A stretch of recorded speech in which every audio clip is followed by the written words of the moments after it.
COVID-19 or coronavirus is here, so it's important to have the correct information at hand, like knowing the symptoms: a high temperature, a cough, shortness of breath or breathing difficulties. If you have symptoms, self-isolate to protect others and phone your GP.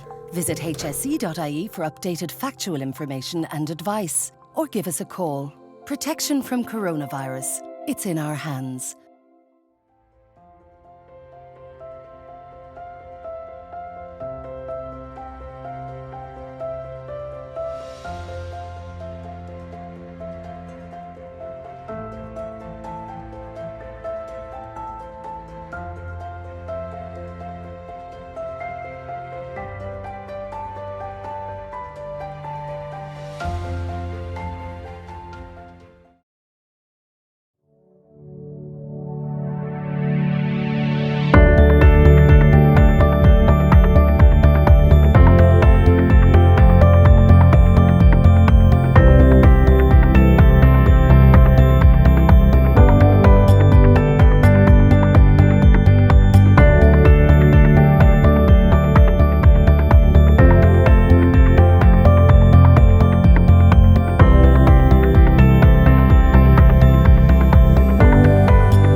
Hi, I'm Stephanie Murray, the Clinical Midwife Specialist in Lactation here in Wexford General Maternity Unit. I'm based on the maternity unit Monday to Friday from 8:30 till 5. So a part of my role is to assist in preparing and supporting parents in their decision to feed their baby whilst pregnant. So why breastfeed? So breastfeeding gives your baby the optimum start in life. It's species-specific milk. It's human milk for human babies. That's ever changing its composition throughout your baby's breastfeeding journey. And not only throughout the journey, but from day to day, so it makes it pretty awesome stuff. Your breast milk gives your baby all the nutrients they need for the first 6 months of life. And after 6 months and up to 2 years of age, as per the World Health Organization recommendation, your breast milk continues to be an important part of your infant's diet after you start to give them other foods. So whilst pregnant, many parents ask me or wonder about preparing their breast for the journey ahead, because I really want to do this, so what can I do? Well, actually, no, there's very little you need to do physically to your breast to successfully breastfeed. However, it is extremely important, though, and beneficial, I believe, to have gained information and knowledge around the expected norms of breastfeeding, especially in the early days and the weeks. So this, I believe, along with the right support, can help you and your baby on the right path to a successful breastfeeding journey. You can obtain this information in many ways whilst pregnant. So for one, at each of your antenatal visits, this is an ideal opportunity to discuss any concerns or issues you may have regarding your infant feeding. 2, at your antenatal education sessions, so you can register for your breastfeeding preparation workshop session by emailing wgh.parenteducation@hse.ie. This along with your due date, and we can arrange this for you.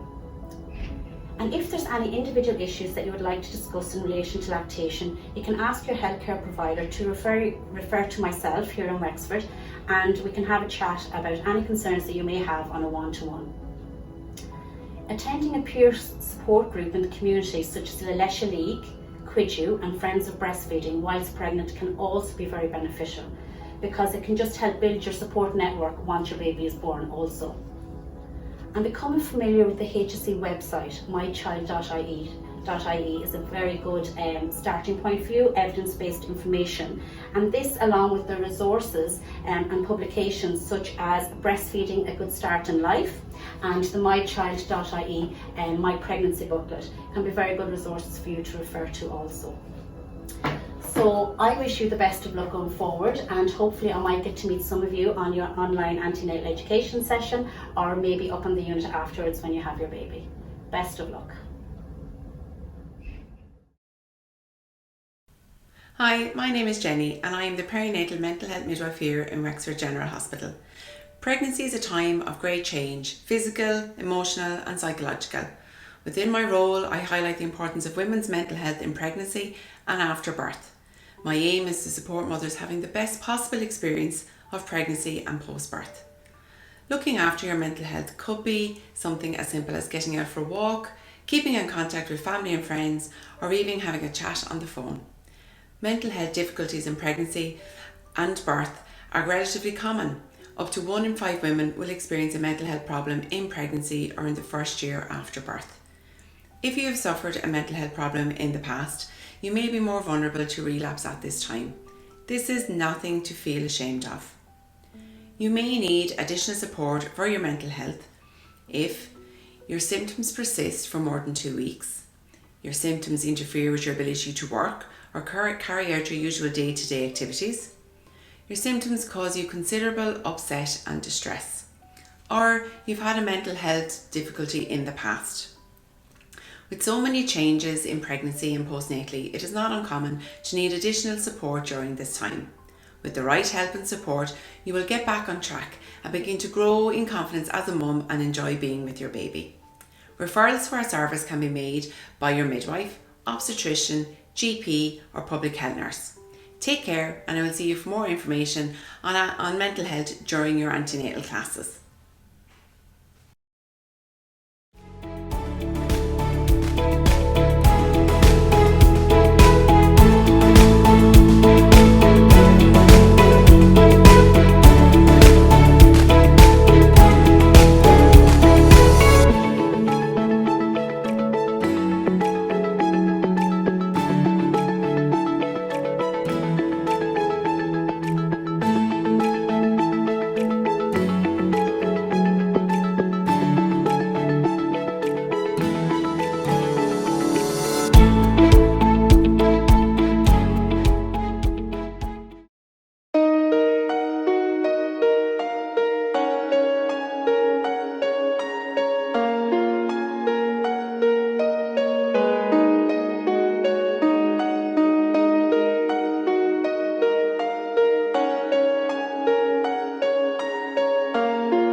Nature has been researching your milk for hundreds of millions of years.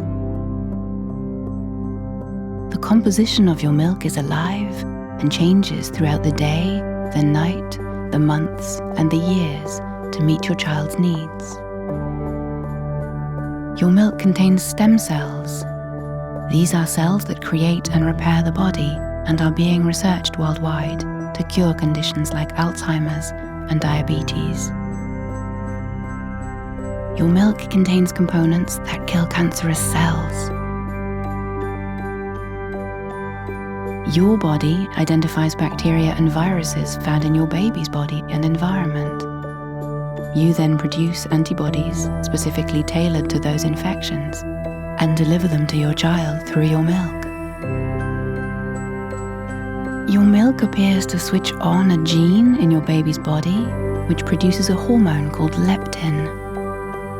This hormone tells your baby when his tummy is full, protecting him against overeating.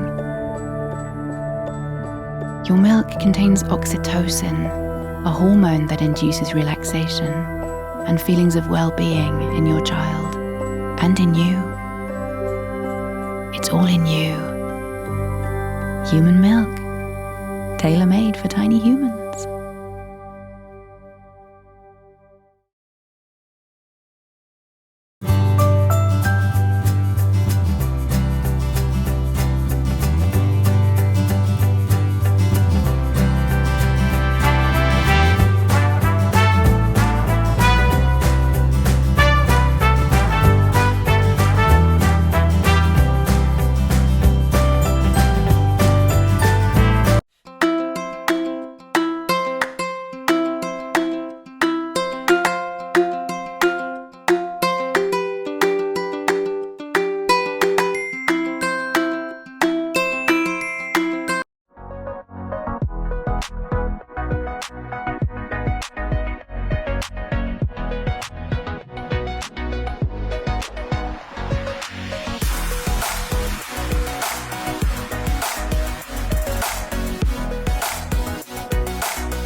Changing your newborn's nappy is one of those things you'll be doing 7 or 8 times a day, so it's best to be organised from the start. Make sure you have everything you need ready and close to hand. Place your baby on a clean, soft, flat surface. Open the nappy and wipe away excess stools from the genital area with the corner of the nappy. Hold your baby by the ankles and lift up their bottom. Use soft cotton balls or a wet cloth to clean your baby. Clean around the umbilical cord area. For a girl, be sure to wipe from front to back. This will help minimise the spread of an infection. Swap a clean nappy for the dirty one. Use the tabs to see which way goes up. Avoid covering the umbilical cord as this can cause irritation. For a boy, keep his penis pointed down. Fasten the nappy at both sides with the tapes, making sure it's snug, but not so tight that it pinches the skin. Retape the soiled nappy around the contents, put it in a plastic bag and discard it in the bin. Dress your baby and wash your hands thoroughly. Babies wet their nappies several times a day. The number of wet nappies is a helpful sign of how much fluid the baby is taking in. Generally, a baby should have 5 to 6 wet nappies each day. This is a good indication that they're getting enough milk.